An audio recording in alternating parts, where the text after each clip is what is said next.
Bro, workouts just came and yo, my body's stinking more than my raw reviews. Of course, we had plenty of news to go over. Former WWE star and of course astounded actor has just purchased the XFL for, let's say, more than how it was bought out back in bought like WCW was bought out back in 2001 in the WWF. $15 million by Dwayne The Rock Johnson, now owner. Oh, by the way, I think he's also a game show host for the Titans. That's also a big deal. So, major entrepreneur. Now having a whole football league to his control over filing for bankruptcy back for on the XFL, not The Rock. Filing for bankruptcy back on the 13th of April. During the pandemic, so this is like big. They canceled like near mid of the season. They were barely up for like playoffs until then. And there's of course they have a quarterback now, PJ Walker, that's now back up for the Panthers. He did perform well for the Renegades. I don't know. I don't think that was his team. We also had plenty of talent coming from the defensive side of the ball for the Guardians. Vipers sucked. It's just pretty big, and they still have their big productive TV deals over the course of just failure after failure, and it's just sad to see the XFL. And I thought the football was funner, better to understand. They weren't trying to uh, rip off the gimmicks from their old league. They made the extra point more high risk and more big and more important if you need that extra point to gain the league or tie. So I thought the XFL was a bit funner, even though there wasn't that many astounding names. It has its own playing system. The teams look fun and profitable, and they seem to have a funner, more exciting culture. They just needed bigger personalities, bigger growth of talent, a bigger breach of talent. That of course has to come from the Canadian League, the NFL, of course, if they're not hacking in the NFL, and of course Canadian, and of course college football. Of course, that's a big crop of talent that the XFL needs to capitalize on, or they're completely done.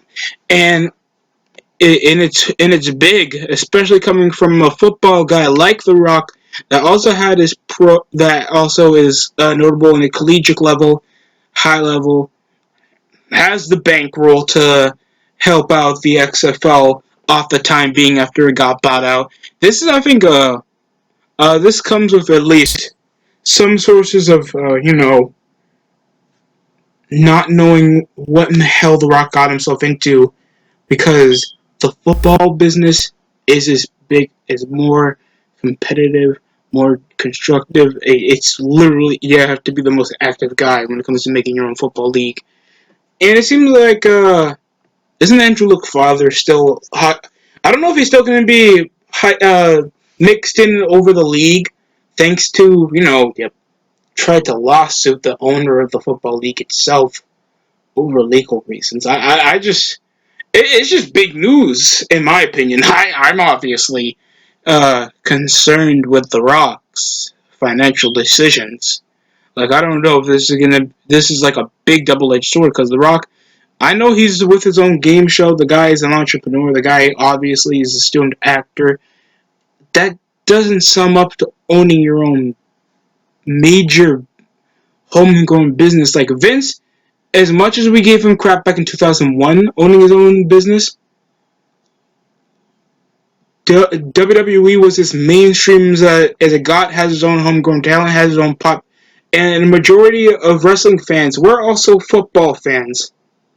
And seeing that mixed with the same people that can make dudes be badass and beat the crap out of each other, and you get to see the same thing, but it's football, it's a hook. And coming from Vince, he can try to make anything back then and make it exciting. The guy even owned his own restaurant. So it made sense for Vince to at least try to expand his market to the boom of the Attitude Era back in 2001. It's The Rock, so I love his ambition, And I think this is just an idea of his sake, and he'll probably do some business shares with Vince. Makes a lot of sense.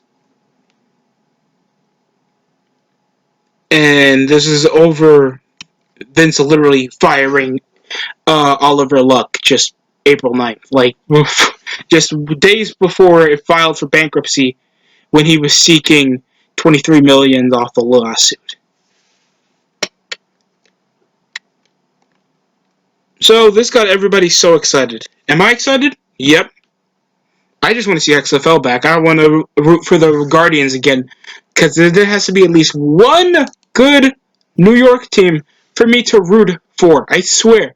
If it's not going to be the Knicks, if it's not going to be the Nets, if it's not going to be the Giants or Jets, or the freaking Islanders, or the Devils, if they actually get their stuff together. I don't think they're even competing for the playoffs. Something like a couple of teams, and they play terribly.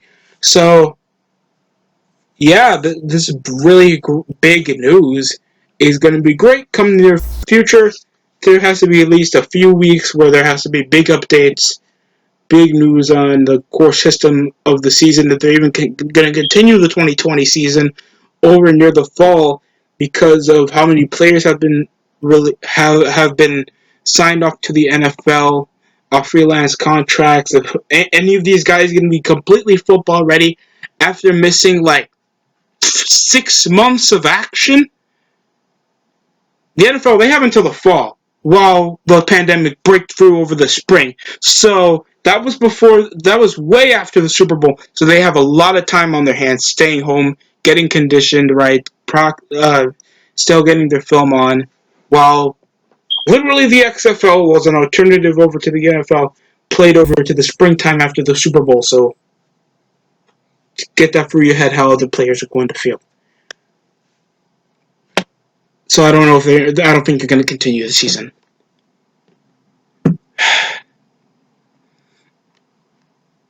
This is still big. That's like coming from me, folks. Like, I'm gonna subscribe. Tell me how you feel about the XFL being purchased by Dwayne The Rock Johnson.